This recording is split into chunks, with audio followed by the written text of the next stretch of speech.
Hackensack Meridian Children's Health is comprised of 2 nationally ranked children's hospitals by U.S. News and World Report and are number 1 in New Jersey. Hovnanian Children's Hospital in Neptune and Joseph M. Sanzari Children's Hospital in Hackensack, as well as pediatric inpatient and outpatient services at JFK University Medical Center in Edison. With access to expert pediatricians and over 200 pediatric specialists across the state, Hackensack Meridian Children's Health prides itself on offering specialized pediatric medical care and surgical expertise. To learn more about Hackensack Meridian Children's Health, visit hackensackmeridianhealth.org/kids.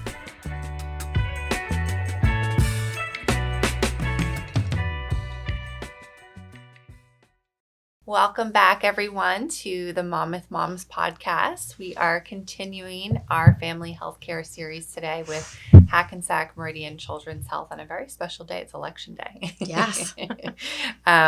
Welcoming Dr. Vita Boyar. She is the Division Chief of Neonatology at Hovnanian Children's Hospital at Jersey Shore University Medical Center. Welcome. Thank you, Kate. Thank you for joining. I'm excited to have you on the podcast today. We have not actually had the opportunity to speak about this topic, which is NICU, and a lot of parents are faced with, I'm sure, circumstances where they probably weren't prepared. Perhaps they're, you've gone full term and you didn't know that you were going to, have, your baby born with any healthcare issues. So, tell me about your role at the NICU and what it's like at the hospital. Yeah, sure. Well, thank you, first of all, for having me here. Very excited to be here. So I'm a Chief of Neonatology for Hovnanian Children's Hospital Neonatal Perinatal Medicine.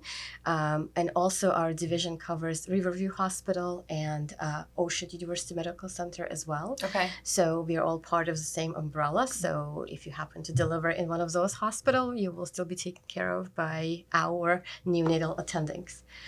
And so the baby would, I guess it depends, would they be transferred to the NICU? Okay, I see. But you still have the same level of care. Exactly. That's great. And so what is NICU, right? Sometimes people are like, NICU, what is that? Yeah. So NICU is a unit where either critically sick babies might be after their birth or very preterm and ill babies might be. Mm-hmm. So we know that the normal pregnancy is about 40 weeks, right? 9 months. And sometimes you may deliver prematurely. These days, we resuscitate babies or save babies as low as 22 weeks gestational age, very early. And so if you deliver 28 weeks, 27 weeks, you will end up in a NICU. Mm-hmm. And you will probably be in the Hovnanian Children's Hospital because this is a higher level NICU. Mm-hmm. And so in the New Jersey state, the highest level of NICUs that we have is we call it level 3. And what it means is that there's a full complement of other specialties in addition to what's within the NICU to help you and your baby. Okay. And then we have what's called level 2 hospitals, which is Riverview Medical Center, Oceanside Medical Center. And they are slightly lower level, but not by the quality of care, but the criticality of the babies that they can keep. Mm. So a baby who is 34 weeks gestational age, 32 weeks gestational age, slightly larger, can be born in those hospitals and can stay there. We have neonatologists who are there 24/7. Mm-hmm. They have neonatal specialists, OB specialists. So the babies and the parents will be taking care of them just as well. Okay. So what do we do in a NICU? We take care of babies. So we work really closely with obstetricians. Mm-hmm. And when they're ready to deliver, this mom, whether because it's time and it's a known that the baby is born with some sort of what we call congenital defects, which means you're born with it, we will come to the delivery. We sometimes even come before the delivery and introduce ourselves. Oh, interesting. To the moms, to the dad, to the family, and say, hi, we are a neonatal team. Mm-hmm. This is who we are. We will be present at your delivery. We will take care of the baby when the baby comes out. And then we will be with you every step of the way during your journey in the NICU. Right. Some of those journeys are long. You know, if you have a baby who's born at 25 weeks, mm-hmm. you're going to be with us for about 10 to 15 weeks. Mm-hmm. And so, we become their second family sometimes for a short time and sometimes for a long time. Mm-hmm. I moved here about 2 months ago. Oh. So as a new chief, Wow. I was Congrats. before that. Thank you. I was in New York. Okay. I came from Long Island. Uh-huh. I was an associate chief and medical director there at Cohen Children's Medical Center with Northwell. Okay. And we have a lot of reunions of the babies that I've taken care of for the last 16, 17 years. And sometimes they come and they're 16 and they're 17 and they're about to go to college. And it's amazing to see, what the journey it has been. Yeah. So NICU is... NICU, it's like a village, Yeah. It's a team sport, and so it takes a whole team to take care of these babies. So that's what we do in a NICU. We have doctors like myself. We have dietitians who help us come up with a plan to get this baby appropriate calories so the baby can grow. Wow, I didn't know that. Okay. Yeah, and they're specifically trained in neonatal nutrition. If you're a mom who is there, you will have a cadre of lactation consultants who will help you to start pumping milk and making sure that you producing breast milk. You have kids? I do. I have 2. Yeah. You probably know that breast milk is the weight of gold for little babies. We've had several lactation specialists on the podcast, even from Pack and Sack, and it's especially the colostrum is that exactly. those first few days is, I think, key, right, to making sure that the nutrients are getting to, especially any babies that need to go into the NICU. So tell me, I think parents hear the word NICU and it's it's very scary, right? It's kind of like I was never faced with it, but I have family members that were, and it's just kind of a scary term, right? But I think maybe the important thing to remember is that there's many success stories and that the level of care is very high, and that families can really trust that their babies are in good hands. But is there like a very common reason that a lot of babies go into the NICU, or is it kind of like all over the map? Yes, it is scary for sure. Yeah. There are common reasons, and some are expected and some are unexpected. So if you're a family who had an uneventful pregnancy and one day mom wakes up and not feeling well, and you go to an obstetrician office and something goes wrong and you have to deliver early. Yeah. That's an unexpected reason. So one of the big reasons is prematurity. Babies who are born before 37 weeks of gestation. And that's very scary because things can change within a minute. You don't have a lot of time to understand what's happening. You have this team that comes, takes your baby, especially if the baby really premature. We really don't get to spend time with the mom and the baby right after the birth, right, because babies are often very small. They can be cold easily. They may need support with their breathing. And so we often help to deliver this baby, take the baby to the NICU. So that can be very scary. There are other times when parents can prepare for this event. If you are pregnant and you know that you have a baby who might have a kidney abnormality, a lung abnormality, maybe an intestinal abnormality, there's a few other things that are common. Your obstetrician will likely to tell you that your baby will be delivered and they'll need to be evaluated in the neonatal ICU. I see. Because we can do certain tests. We can do radiographic studies like x-rays, ultrasounds, MRI of the different organs that may give us a better understanding of what's wrong with the baby. And then many babies need surgery. Let's say you're born with a abnormality in your intestine. And that would be a reason why you will end up to the NICU. And so at Hovnanian Children's Hospital, we actually have a wonderful program. It's called Healthy Beginnings. Oh, yes. And have you heard about this? Uh-huh. Oh, yeah, great. So it's a combination of obstetricians, neonatologists, surgeons. We actually have a coordinator for this program that coordinate the flow of pregnant moms and their families through the pregnancy and then later on if they end up in a NICU. So along the time as they see their obstetricians, as the pregnancy progresses, they will end up making an appointment with a neonatologist for the family to meet us to understand what our role will be in their journey. They will make an appointment with a pediatric surgeon who will tell them about a condition that the baby might have and what might happen after birth and what will be their role. They will meet with whoever else they may need to meet. This is all before the baby is delivered. That's wonderful. Yeah. Then as the baby is delivered in a NICU, at least they have seen some of us. They have heard, they know what to expect.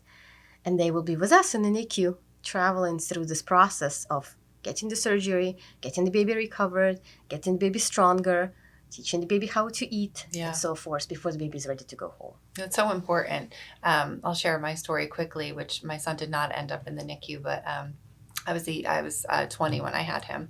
He'll be 21 in a few months, so he's all grown up. But when I had him, as I was a young mom, I was not really versed in what can happen during pregnancy. I had hyperemesis gravidarum, which at the time, like Zofran and a lot of those drugs weren't even common, and it was awful. It was. I mean, I couldn't keep anything down. I was at home, IV, infusions. I was losing weight. It was really, really challenging. Sounds and terrible. It was awful. And now there's a lot more, I think, awareness about it, and a lot. Kate Middleton had it, so I think that really helps with spreading awareness for moms, because it can be miserable. It can last through the 9 months. Thankfully, it didn't. I think in my second trimester, it dissipated. But then I had a lot of other issues. And finally, by the time I was 38 weeks, my OB decided to induce me. So I kind of felt like perhaps all of that was, my baby seemed healthy. They sent us home, and, the kind of really challenging pregnancy was behind me, and I could go home and, take care of my son. Only to bring him to his first appointment, when he was 2 days old, and they said, he's jaundiced and he has to come back to the hospital. So you deliver, and you are also, under the care of the hospital, and you're, in the bed, and still recovering from delivery, and then back in the hospital with him, sitting in a chair, like under a lamp, and they're screaming their heads off because they're not being swaddled. Absolutely, yes. And you're like, what the heck is going on? So for, a new mom of any age, I think that would be a little like, you don't know what to expect, right? And so what I'm trying to say is that this, this program that you offer is really invaluable, because it gives you a heads up, right? Of perhaps you don't know, there are some unknowns, but also it really like helps you guide you to know what to expect, because that I remember sitting there thinking like, is this okay? Because he was screaming. I didn't even know why he was jaundiced. So it's tough, when you're not a medical expert. Absolutely. And to us, a little jaundice, what's the big deal? We see it every day. It's not a big deal. Yeah. And to a parent, this is disasters of the global. Totally. Yeah. And so I think sometimes we forget where we are and, where the parent is. And so we have to step back and say, okay, I've been there too as a parent. Right. So yes, you're right. This program is wonderful for the families. And in addition, to surgery, in addition to neonatology, and of course the obstetrician, there are other groups of people who weave into this program. So for instance, they have this PACT group, and it's consists of neonatology, of hematology, of nurse practitioners, and they are what we call it palliative. Palliative is a tough word because sometimes people think palliative is dying or death. Not at all. It's another word would be supportive, maybe. That's a better program. So a lot of these women come and meet moms before they deliver, or maybe while in the delivery room, and all they do is offer emotional support. And they say, we're just going to talk here, hold your hand, and understand how tough your situation is. And then if the mom delivers, and then she's now visiting her baby in a NICU, the same attendant will come and say, hi, remember you met me 3 days ago when you were in your gown and you were about to deliver. And they consistently stay with these families during their really tough road in the NICU. And often many of these children who had, let's say, surgical condition, even after they leave the NICU, need to come back and see other doctors in the hospital. Yeah. And there's a continuity and there's a connection, because this attendant who are part of the PACT program can come and say, hi, do you remember we were there to support you? Just emotional support. Support on, what are the papers that we need to fill out? How do we put the baby on the insurance card? What do I need to do next? If the baby goes home and needs some sort of support, let's say early intervention, what are some of the things that I need to do to prepare for that? Okay. Things like that. So it's a very robust, gentle, almost like encompassing program that helps to guide, helps to support, and really helps to prepare to what might come, which is not going to be easy. Okay. So it's a wonderful, wonderful program that Hovnanian offers, and very proud of it. So I know that the program was awarded the Beacon Award. Can you tell me what that is? Yes. So that's a NICU, specifically my neonatal perinatal unit. We just heard about it about 10 days ago. Beacon Award is a very prestigious award that is awarded to the neonatal ICU unit, especially the nursing part of the unit, that shows superiority of the safety care, of the quality and excellence of care. There are different levels. You can have silver, you can have gold. Our NICU has received the gold award, which is the highest possible honor. That's incredible. Yeah. In order to get it, you have to write long essays like a book to talk about how it is the NICU practice. Mm-hmm. What are the things that are important to your NICU? What are the quality metrics that you obtain? Mm-hmm. How do you make sure that you are a high reliability organization, that your organization that values feedback, that values accuracy, redundancy of doing things correct way? Almost, when you talk about airlines, we talk that airlines are very safe. Mm-hmm. And they do things a certain way and they always repeat it correctly. Same idea. So it's a great honor. I think we are the first NICU in New Jersey to be awarded this award, actually. And there's only a handful around the country from all the neonatal ICUs that have a gold Beacon Award, actually. Oh, wow. That's incredible. Yeah. And that's nice, too, because, when we were chatting, when you came into the office, how some moms maybe are faced with something that they weren't, they didn't know that their child was going to be needing extra care and seeking out alternative hospitals because that's what they know, and knowing that this, is right in our backyard and that they can deliver and also keep their baby there is really, really great. Tell me what it's like to, as a mom. So if you've delivered and then you're discharged, you're healthy and they can send you home, but your baby's in the NICU. What does a day look like? Can mom stay overnight? Can dad stay overnight? Do they stay throughout the day? Does it vary depending on the circumstances? And what does that look like from a just a daily perspective? Absolutely, great question. So moms deliver, and depending whether you had a C-section or a vaginal delivery, you can stay in a hospital somewhere between 48 hours to 72 hours. And then you are discharged home, as you said. And so what does it look like? First of all, you can visit our NICU 24/7, whenever you can. Our NICU geographically has sort of 3 different areas. The one where initially the babies are admitted, the acute care area, is a single room area where slightly smaller than, the room where we're at now, where you would have space for the baby's incubator, which is an isolate where the baby is housed in. It's closed, it's warm. We have different monitors, we have nursing spaces, but we also have a recliner where parents can stay, both mom and dad can stay, where they can recline and put their feet up. We also have a family room and a family lounge. Those are different spaces. The family lounge has snacks, has coffee, has space to sit and relax, has computer, so the families can come in and out. In the NICU, it's pretty not sterile environment, but we want to keep it as sterile as we can be. Right. So you cannot bring food. You can bring water, but you cannot really eat there. So if you need to step out and have lunch, you can step out and have lunch. If you need to step out and check your emails, you can do that, although you can bring your computer and just make sure we clean it really well in the NICU. And then there is the family sleeping room. Especially in preparation for discharge, families may choose to spend 24 hours or more than 24 hours in the NICU because they need to make sure that they feel comfortable and ready to take their baby home. Oh, I see. If you had a 27-weeker, that's not the same as when you deliver a full-term baby. It's a journey to get this baby ready for outside world, ready to eat. And it takes time to teach the baby how to eat. But it actually takes time to teach a family how to feed an ex-27-weeker. Wow, okay. And so they may want to spend a day or two with nurses. They feed babies every 3 hours or so. So the nurses and the occupational therapist can teach them, how do you change a diaper? Right. How do you clean the area around the umbilical cord? What do you do at home? How do you give a bath? How do you feed this baby? How do you put the baby safely in the crib so the baby is safe from safe sleep perspective? So there's a space outside of the NICU, what we call family room, where the family can spend the night as well. Okay. So the neonatal unit is pretty accommodating when it comes to families. You can come and you can go anytime. You can spend as much time as you willing and can with babies. You can stay overnight.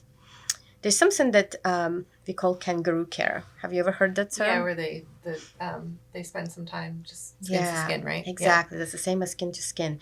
And so as babies get healthier, bigger, we encourage tremendously for moms and dads and family members to do what we call skin to skin. Where you will take the baby out of the incubator and you'll put the baby on your chest and you'll make sure that the baby is warm. We'll cover it with a blanket, but we really like it to be skin to skin. Is that because the babies, they learn how to regulate their own body temperature through the mother? Is that, or Because they will learn how to regulate their heartbeat by listening to the mother's heartbeat, and it slows down actually. Wow. Because baby's heartbeat is faster than yours and I's. And they also find to regulate themselves to decrease the level of stress hormones. And also, our skin is covered with different bacteria that we call microbiome. And we know now that if you put the baby on mom's skin, it actually tends to be healthier. It tends to have less likelihood of infections, less likelihood of stress. We call it hemodynamically more stable. The heart rate is more regulated. Temperature, sometimes we have to keep an eye on it because babies are small. They do not have a lot of subcutaneous fat to keep them warm. And so at times, we as a medical professional have to make sure that we warm, the blankets, we put the blankets over them. We'll make sure that the environment is warm enough. Is this mom and dad or just mom? No, both moms and dads. Interesting. It's actually the cutest things to see, dads sitting with a 700-gram baby on their chest. So nice. Oh, that's so sweet. Tell me about the importance of nursing breast milk and why that's important for babies in the NICU. So, breast milk is a really complex substance. Yeah. There's over 200 molecules there. Some of them are cells, some of them are chemicals, some of them are hormones, some of them are anti-inflammatory products, which helps to protect babies against viruses, against bacteria, against infection. And I think, we think we're very smart as doctors and everything, but Mother Nature is much better than us. It really planned it all better. So what's inside breast milk are a few really important components. The first one is just basic nutrients. And who better to give the appropriate ratio and the amount of these nutrients as mom with her breast milk. The second one is properties that protects against infection, against inflammation. And when babies end up in a NICU, there's a lot of inflammation. You and I breathe room air, oxygen. Babies sometimes need more oxygen, and oxygen can be inflammatory. Babies can be given medications that they need that are life-saving. Like steroids or, like antibiotics and steroids. Right, exactly. Right. Yeah. But, they can also irritate some of their tummies. So the breast milk is protective against that. There are other really cool things inside breast milk, like stem cells, we call them, mesenchymal cells. This is the cells that can divide, and they can sense an area that is maybe injured in the body, and they can go there, and they can try and stimulate other cells to grow, and breast milk has those. Yeah. It has a few other things. It actually allows the digestion of the milk and stool to be softer in the babies. So it's much easier for the small babies to tolerate the milk because initially their intestines are very, very immature. Right. And so we really encourage all of our moms to try to breastfeed and pump. Babies who are born preterm, you cannot breastfeed, unfortunately. The babies don't develop an ability to suck the milk with their mouths until about 34 weeks or so. Okay. So if you're born really early, the best way they're going to feed you is by little tubes that we put in their mouths that goes in their stomach. But we can actually give moms milk. And so pumping becomes really important. Okay. And later on, if you continue to pump regularly, your milk supply will not go down because otherwise there's always the risk of the milk supply decreasing. Okay. If moms do not pump regularly. And so later, by the time the babies hit about 34, 35 weeks gestational age, we can train them and slowly start allowing moms to breastfeed. So by the time they go home, the babies will feel more comfortable and the moms will feel more comfortable for that. Interesting. So depending on how old the baby is, they can't always nurse. They can't always nurse. Okay. Exactly. Interesting. Or if the baby is critically ill, that's Right. another reason maybe. I see. Okay. Yeah. You mentioned the NICU being a village. I'd imagine that many families are faced with the circumstances that they weren't prepared for, meaning they may be, not always the mom because they're on maternity leave, but, maybe they have other children at home. Maybe their lives are not set up to be living at the NICU, right, for 2 to 3 months. Are there resources that the team can kind of help them to guide them through a challenging time that, is kind of making things, stressful at home for their families? Yeah. So NICU has what we call case management, which are often nurses who are specializing in managing the case from the standpoint of insurance, of paperwork, or what do you need to do. We have social workers. And the neonatal social workers are different from what you imagine a social worker would be. These are women who are there to help you, practically speaking, emotionally speaking. They're there to support you as a family. So starting on day one, when the baby is delivered, I cannot tell you how many parents don't know and forget that you actually have to start and fill out a birth certificate for the baby. Right. It's not something that we naturally know if you're a first-time mom. Right. Or that you actually have to add the baby to the insurance so the baby's care can actually be paid for, because this can be very stressful. Or if the baby is staying in the NICU for a longer time and you need to take a leave of absence, you may need to fill out paperwork for you. So our social workers and case managers will help you with that. Okay. So they will work the families through the process of, applying for a specific support group, insurance. They will tell them what's offered as an outside support. We have a lot of families who have difficult time visiting, may not have transportation, like you said. May not be able to drive. And so we do have what we call a foundation and an ability to cover certain rides and offer them a free ride to the NICU, and on a pretty regular basis, actually. And some people will do it every day. We don't have an ability to offer, a daycare for their children or anything like that, but we will try to help with supplies, let's say. Let's say somebody has a preterm baby, needs a car seat by the time the baby goes home, and you just don't have the funds for it at all. NICU is known to be able to reach out to the surrounding foundations for the hospital and give the family a free car seat so they can take the baby home. Oh, that's incredible. Yeah. I know there's also different organizations too that provide like clothes for preemies and stuff like that. I'm sure that they can also connect with as well.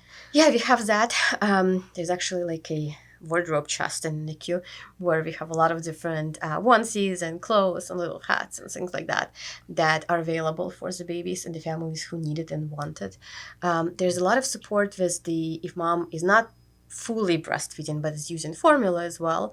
There's a lot of support from provide the family when they're ready to go home with some beginning supply of the formula. Interesting. And then there's also an organization called WIC, Women's and Children, where you can actually help them with obtaining food, formula, and later on, for the older children, special different types of formula. So case managers could do that.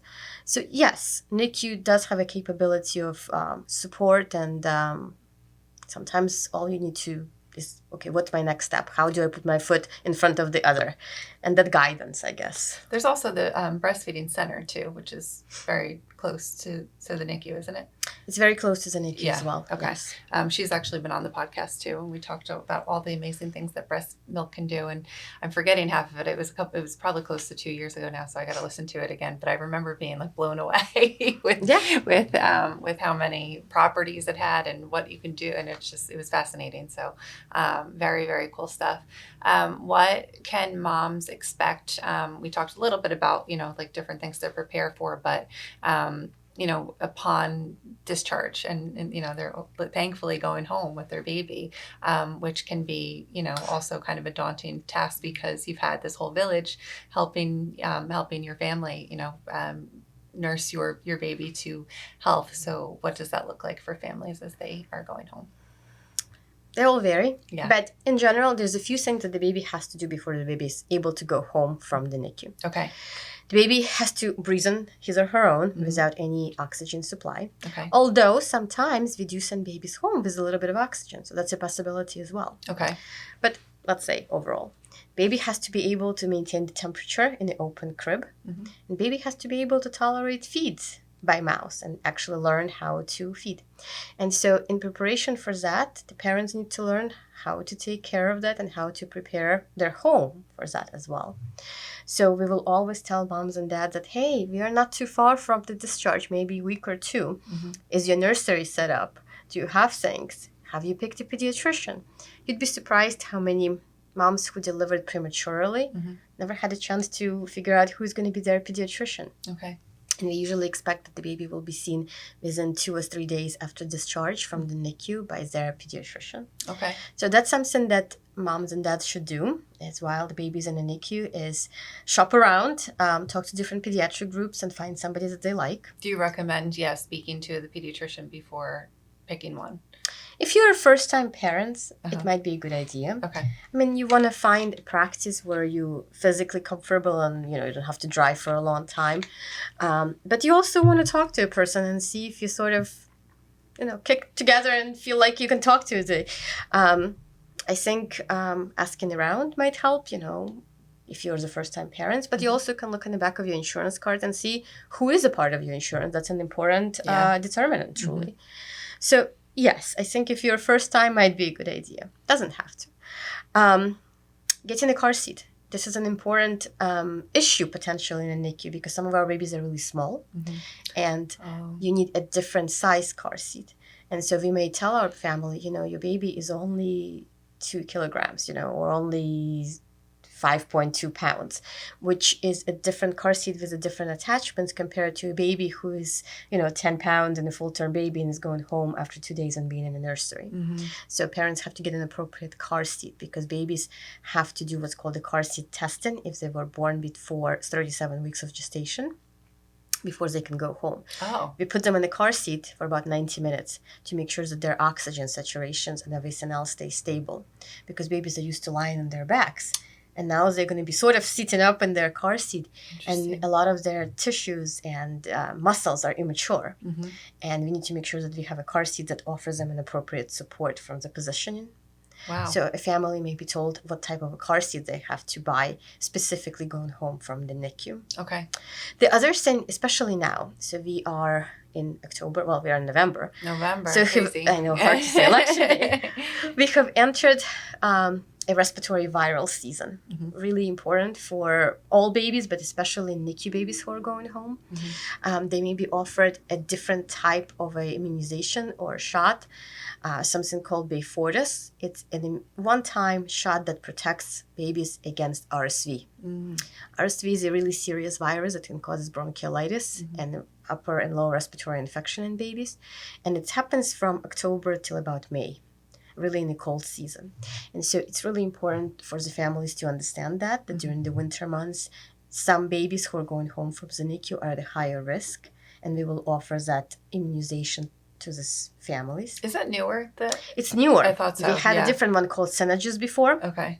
Which was a series of 6 shots, 1 per month, which was, again, paramount. It saves countless lives of the babies. But now it's amazing because now you can just give 1 shot. You don't need to do 6. And it's done. Wow. And it protects for the whole year of the season. Actually, interestingly enough, in addition to that being available, there's now a maternal vaccination that you can get as a pregnant mom if you're entering into a season, like if moms who are pregnant now and they will deliver during the time of this RSV. If you can get this shot, which you can get between 30 to 35 weeks gestation, and all of these offer it, then your baby actually does not need the Beyfortus shot because you have what's called passive immunity. There's antibodies that will pass from mom to the baby and protect the baby for RSV infections. Wow. So that's something to be aware of as well. They can't get flu and COVID at that age, right? So young? We haven't seen babies getting flu at this age. We've barely seen, it's been now 4 years of COVID, and I can think of 2 babies, and I've seen thousands of babies getting COVID. Not right away, though, not right at birth, but maybe they've been in a NICU and somewhere else for 2 or 3 months, and their parents can get COVID, and from skin to skin, from being nearby, they got it from them. But again, out of the thousands of babies, I can think of 2. Wow. And they actually tolerate it pretty well. Interesting. So yeah, babies don't seem to be affected as much by the flu and the COVID. The other viruses are much more dangerous for them. Okay. So making sure that the car seat is correct, making sure that they are passing the test, that they are getting the correct immunizations, pediatrician is lined up and ready to go. Postpartum support, I'm sure, is part of recommendations for most women. I believe that postpartum depression is higher with, or am I completely speaking out of turn for women that deliver preterm? Postpartum depression is on the rise in general. Okay. Hard to say why, Mm-hmm. but maybe we are just more aware of it now. Mm-hmm. And it was always high, and we just really did not know, and maybe did not have as many resources to deal with it. But yes, postpartum depression, postpartum anxiety type of things are common, very common. I think when you go through a NICU process, you have more anxiety, and you're more anxious to take your baby home, and Right. so that depression may actually show up in a higher level. Mm-hmm. There are resources. Again, the social workers, they are trained to recognize the sign of depression. Okay. The sign of, is mom doing okay? Is dad doing okay? Are they coping okay? And so when they talk to these families during the times that they're staying in NICU, one of the things that they will do is they will do an assessment. Mm. And they will tell them, let's talk about how you're doing. Let's talk about, do you need help with anything? They'll be open about it. Mm-hmm. Because we do know that it's actually high prevalence of mom going through difficult time for the first 2 months coping with the process. So yes, there are resources. There are different organizations that offer support group. There are actually obstetricians who specialize in postpartum depression. Mm-hmm. And so they can offer, to go and see these obstetricians, who will see them anyway, who will refer them to it like a psychologist who deals specifically with postpartum depression, Okay. who specialize in that. So I definitely would encourage moms who feel out of sorts, who don't feel right, who feel sad, who feel like they really can't do it, to talk to somebody. Okay. Sometimes just talking to somebody helps, and it gives resources as well. Right. Yeah. Do babies that are discharged and perhaps they get RSV, they're a few weeks old, they're discharged, but they're home. If they have to go back to the hospital, are they put into the NICU or is there a different department? Depends why they have to come back to the hospital. Okay. Let's say you've been discharged home. Your example is a jaundice. Yeah. And you are 4 days old, your baby is 4 days old, and the pediatrician say, you have I have a concern for a high level of jaundice. And in order to decrease that level, you actually have to put the babies under the lights.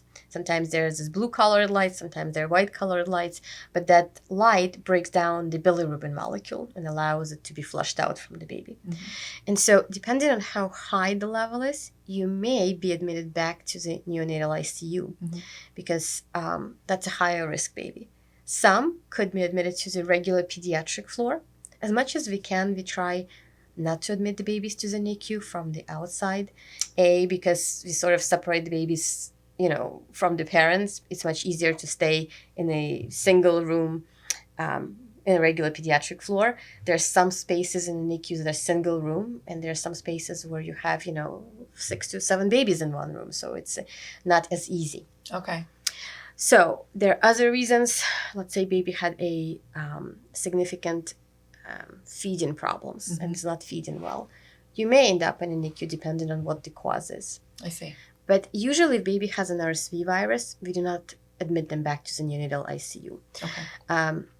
You're infectious, you can infect others, Mm. and we are really worried in a NICU about not exposing our babies, which a lot of babies are immunocompromised because they're so sick or they're so preterm, Mm-hmm. to the outside environment. And so if your baby has RSV, you will be admitted either to the regular pediatric floor or to the pediatric intensive care unit, which are different spaces than the NICU. And then it's a pediatrician who will take care of that baby, or a pediatric intensive care doctor. Okay. Interesting. Yeah. I hadn't even thought of that. It's, but it's good to know, if you're thinking, if you have a newborn at home and not sure what's going to happen. For all of the families that perhaps know of a congenital issue and are yet to give birth, but know that it could be on the horizon, where can they find more information about the NICU Center at Jersey Shore? And I know you mentioned setting up an appointment. How do they go about doing that? Yeah, if you go and you just Google Hovnanian neonatal, there's a lot of information about the NICU. There's a lot of information about what we do, who we are, about the providers. There is actually, if your obstetrician will probably provide you, but if you Google called Healthy Begins, that's the group of prenatal. And the name of the coordinator is Jennifer Barnow. So the name might come up if you Google that. And there's a number there that says, hey, call us if you have a question. We'll talk to you. She'll give you a call back. So there's a lot of information on just our website. Okay. And we'll link all of that in the program notes for reference, so you can connect and contact them to set up your own appointment. Thank you so much for joining and sharing some really valuable information for families in our community who have an incredible Chief of Neonatology in Neptune, in Monmouth County. We really enjoyed, sharing your knowledge to all of the moms who are faced with something that hopefully, they'll look back and remember as a hard time, but that you were able to nurse their baby back to care. So thank you so much for joining. Thank you for having me here.